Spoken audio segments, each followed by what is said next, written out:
देखिए expression of for electric field due to solid sphere. Solid sphere, तो देखिए spherical shell को तो हम, स्फेरिकल सेल का मतलब क्या हो गया, उसमें हॉलोनेस है। अब सॉलिड स्फीयर है, तो सॉलिड स्फीयर है तो उसको हम लोग क्या करेंगे कि उसको तो हम ले लिया कि let us consider R is radius of sphere लिया, ठीक है। तो हम बार बार बोल रहे हैं कि जहां गॉस थ्योरम में स्टडी करेंगे तो एक क्लोज सरफेस लिया, तो एक क्लोज ई रिंग काटे जिसकी रेडियस आर ए है, ठीक है।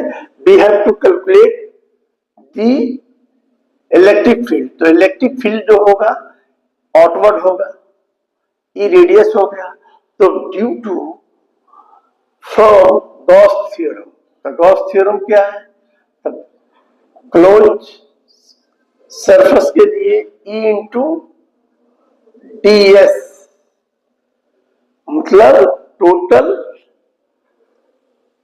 जो टोटल इलेक्ट्रिक फ्लक्स होगा, जो product of E into d s is equal to Q by epsilon zero. Gauss theorem है ये। अब हम देखते हैं कि क्या आता है। तो ई इक्वल टू, देखिए अब ई इक्वल टू, ई बाहर निकाल दीजिए, तो डी एस इक्वल टू क्या होगा, क्यू बाई एप्सिलॉन जीरो। अब इस पर यूनिफॉर्मली चार्ज डिस्ट्रीब्यूटेड है, मान लीजिए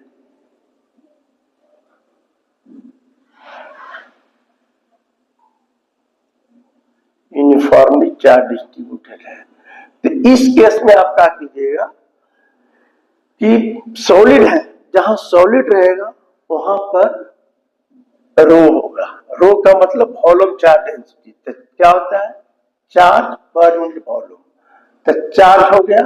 अब पर यूनिट वॉल्यूम क्या होगा इसका, तो 4/3 पाई आर क्यू, तो चार्ज बराबर क्या हो गया, rho into 4/3 pi r cube, charge आपका इतना आ गया। तो इसमें आपको देखिए हमको इलेक्ट्रिक फील्ड निकालना है, तो इलेक्ट्रिक फील्ड, तो चार्ज का वैल्यू बैठा दीजिए, तो चार्ज का वैल्यू आ गया रो 4/3 पाई आर क्यू,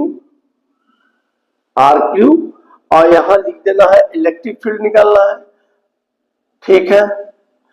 और एरिया, एरिया क्या लिखेंगे, तो हमने बी कंसीडर किया है, एलिमेंट कितना दूरी पर लिया है, आर दूरी पर, तो ये इसकी एरिया क्या हो जाएगा, तो एरिया हो जाएगा इसका 4 पाई आर स्क्वायर, जो डीएस होगा जिस चीज पर स्टडी करना है 4 पाई आर स्क्वायर, तो हमको ई निकालना है, तो ई बराबर क्या हो जाएगा, तो rho 4/3 pi r cube by 4 pi r square.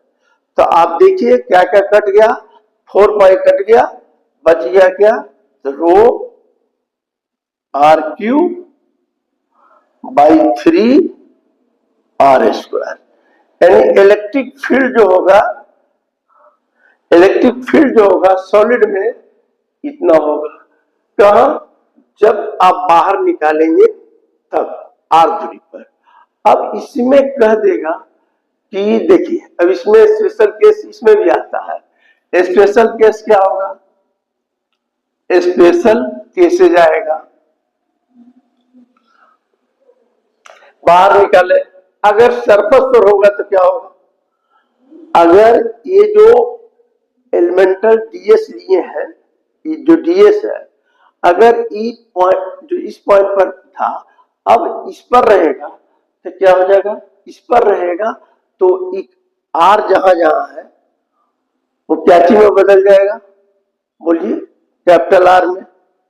तो इसका इलेक्ट्रिक फील्ड क्या होगा, देखिए पहला on surface, on surface, surface पर क्या हो जाएगा, पहला, तो सरफेस पर आर बराबर आर हो जाएगा, तो बैठाइए इलेक्ट्रिक फील्ड क्या हो जाएगा, रो r³ बाई 3r² कट गया तो क्या हो जाएगा, रो r/3 ये आ जाएगा। बोलिए ठीक है। अब कहा दूसरा कहा गया कि एट द सेंटर, देखिए एट सेंटर, तो सेंटर पर क्या होता है, सेंटर पर कोई चार्ज नहीं होता है, जीरो, तो चार्ज जीरो रहेगा तो इलेक्ट्रिक फील्ड क्या होगा, जीरो हो जाएगा, इलेक्ट्रिक फील्ड जीरो हो जाएगा। तो ये हो गया आपका। बोलिए इसमें कोई दिक्कत, expression for electric field due to solid sphere. Spherical shell रहता था तो उसमें एरिया से करते थे, सॉलिड स्फीयर रहेगा तो ये केस आप कर लीजिए। अब आता है expression for electric field due to the plane sheet of the charge, तो वो भी बता देते हैं।